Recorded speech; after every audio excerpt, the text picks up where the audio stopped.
సిద్దిపేట జిల్లా గజ్వేల్లోని కస్తూరిబాయి బాలికల కళాశాలలో బుధవారం గజ్వేల్ ప్రజ్ఞాపూర్ వాసవి క్లబ్ ఆధ్వర్యంలో సీడ్ బాల్స్ చల్లారు. ఈ సందర్భంగా వాసవి క్లబ్ అధ్యక్షుడు జగ్గయ్య గారి శేఖర్ మాట్లాడుతూ ప్రతి ఒక్కరూ మొక్కలు నాటి వాటిని పరిరక్షించాల్సిన బాధ్యత అందరిపై ఉందని, వాసవి క్లబ్ వారి సూచన మేరకు వివిధ రకాల చెట్ల విత్తనాలు, మట్టి బాల్స్ తయారు చేసి వాటిని చల్లటం జరిగిందని, పర్యావరణ పరిరక్షణకు చెట్లు దోహదపడతాయని అన్నారు.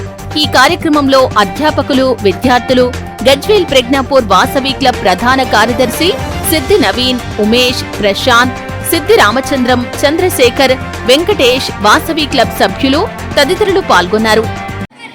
జై వాసవి.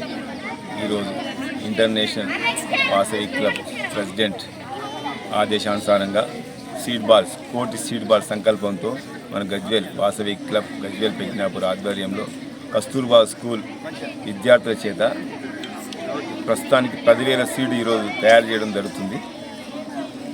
ఈ పర్యావరణ ముఖ్యంగా పిల్లలతో చేయడం జరుగుతుంది. మంచి కార్యక్రమం ఇది. వారి అనుసారం చేయడం మా అదృష్టం భావిస్తూ పిల్లలకు కూడా మంచి భవిష్యత్తు ఉండాలని వాళ్ళు కోరుకుంటూ ఆరోగ్యాలు ఇవ్వాలని మనం మనస్ఫూర్తిగా కోరుకుంటాం. జై వాసవి. జై వాసవి.